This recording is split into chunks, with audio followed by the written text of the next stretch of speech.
la méditation et la prière face au Dieu des nations.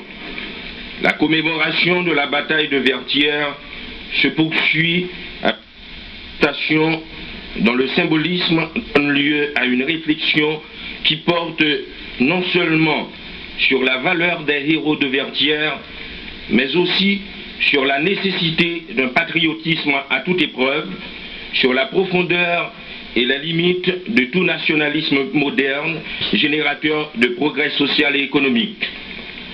L'orientation de cette réflexion revient à notre directeur de conscience, à tous, son Excellence M. Jean-Claude Duvalier, président à vie de la République, chef suprême et effectif des Forces armées d'Haïti.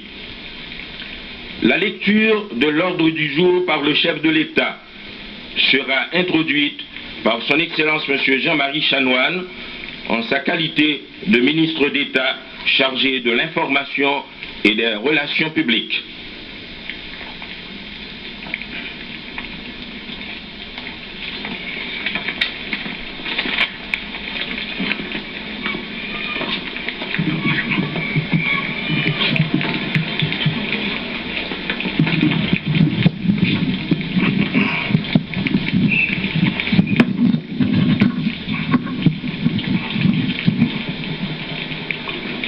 Excellences, Monsieur le Président à vie de la République, vos éminentes attributions de chef à vie d'une nation aux origines héroïques et au passé jalonné d'épopées vous valent de célébrer dans la paix et dans un contexte politique bien particulier le plus beau fait d'armes de la guerre de l'indépendance haïtienne. En effet, c'est à Vertières que les cohortes des nègres de Saint-Domingue ont porté le coup fatal à l'armée expéditionnaire française.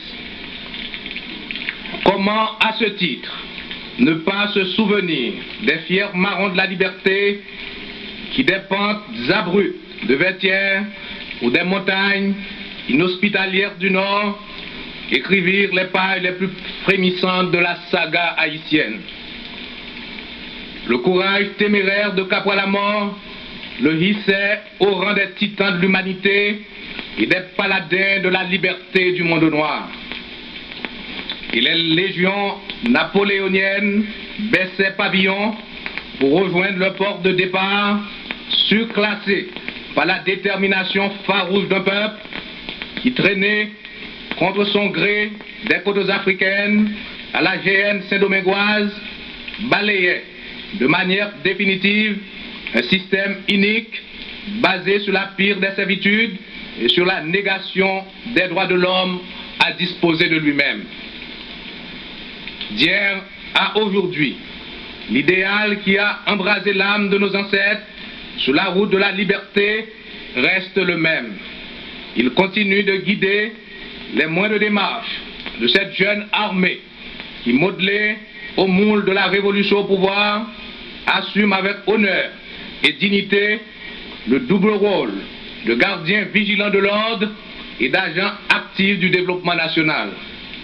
Cet idéal, malgré les péripéties de toutes sortes, est resté intact et pur. C'est à une nation et une armée toujours fière de son passé héroïque et unie sous l'étendard du jean-claudisme qu'il vous revient, Excellence, de rappeler la grande leçon de Vertières. Les officiers et soldats de la nouvelle armée, les populations et la jeunesse des villes et des campagnes, dans l'exaltation de la geste héroïque du 18 novembre, attendent que, comme Capois-la-Mort à Vertières, le président à vie de la République, chef suprême effectif des forces armées, le rappelle que le peuple nègre d'Haïti, aujourd'hui comme hier, n'aura jamais de rendez-vous avec la défaite. Monsieur le Président à vie, votre peuple est à l'écoute.